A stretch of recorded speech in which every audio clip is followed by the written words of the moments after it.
Disclaimer, I am not now, nor have I ever been, any type of doctor. I am just wanting to bring awareness to mental health and illness through illustration. This week, I'm going to be illustrating depersonalization derealization disorder. Depersonalization derealization disorder is an altered state of self-awareness and identity that involves an involuntary, persistent, or recurring feeling of dissociation or separation from one's body or mental processes, one's surroundings, or both. If this sounds familiar to you, or you feel like you have felt this before, do not worry. Temporary feelings of derealization and or depersonalizing are common surrounding certain events. These feelings can occur when very tired, after partaking in certain drugs like ecstasy, marijuana, or any hallucinogens, or if you've experienced a life-threatening situation. These feelings can also occur in people who have physical disorders like seizures, and can also be a symptom of other mental disorders like schizophrenia. Depersonalization derealization as a separate disorder all on its own is actually quite rare and only becomes a disorder when it occurs on its own without any drugs, physical or mental disorders to preempt it, and when the symptoms begin to interfere with a person's general functioning, including social and work activities and relationships. Although it is treated as one condition, depersonalization derealization disorder has two distinct parts that can occur either alone or simultaneously. Depersonalization means the individual feels detached from themselves, as if they are watching their life take place from the sidelines or are viewing themselves on a movie screen. They feel disconnected from their body, mind, feelings, or sensations. Some people describe feeling robotic or unable to control speech or even movement. They may feel like their head is wrapped in cotton and that they're not able to attach emotions to their memories or even own their memories as experiences that happen to them. They can start to view their body parts as being distorted, like arms that are too small for their body or hands that are too big for their arms. Derealization, on the other hand, means the individual has feelings of being detached from their environment and the objects and other people inside of it. The world can seem distorted and unreal, as if viewing it through a thin blindfold.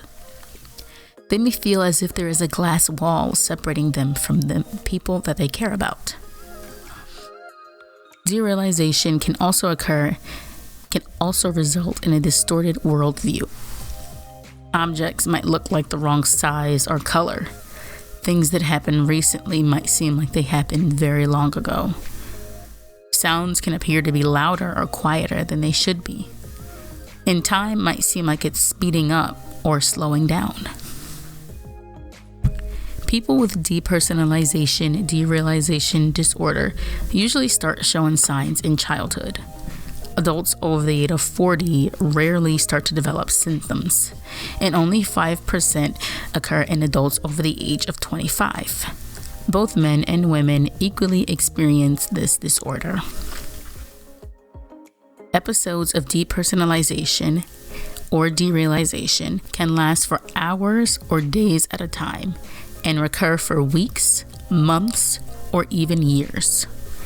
At all times, people with depersonalization derealization disorder know that their experiences of detachment aren't real, and they sometimes fear that they're going crazy or that they have brain damage because of this realization. Little is known about the causes of depersonalization disorder, but biological, psychological, and environmental factors play a role. A history of severe stress, neglect, or physical or emotional abuse can lead to depersonalization derealization disorder. Intense moments of stress, anxiety, or trauma may also trigger symptoms in individuals without a history of such factors. Treatment of this disorder has been found to be the most effective when using psychotherapy, which is a general term that is used to describe the process of treating psychological disorders and mental distress by using verbal and psychological techniques. Some example of exercises that would be done are grounding techniques. This would help a person feel more in touch with reality and their senses, like playing loud music to engage hearing or holding something cold to help a person feel connected to the sensation. They might also engage in cognitive behavioral therapy, which combines strategies for blocking obsessive thinking about feeling things aren't real and distraction techniques.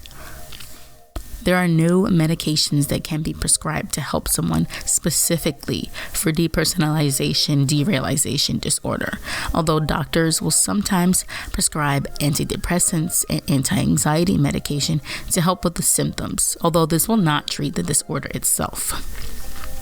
Complete recovery is possible for many people with targeted, personalized treatments, especially if the symptoms result from stresses that can be dealt with during treatment. Others do not respond well to treatment, and the disorder can become chronic. In some people, depersonalization, derealization disorder disappears on its own without any specific treatment at all. If you or someone you know is in crisis, you can call the toll-free National Suicide Prevention Line at 1-800-273-8255, 24 hours a day, 7 days a week. This service is available to everyone. The deaf and hard of hearing can contact the line at 1-800-799-4889. All calls are free and confidential.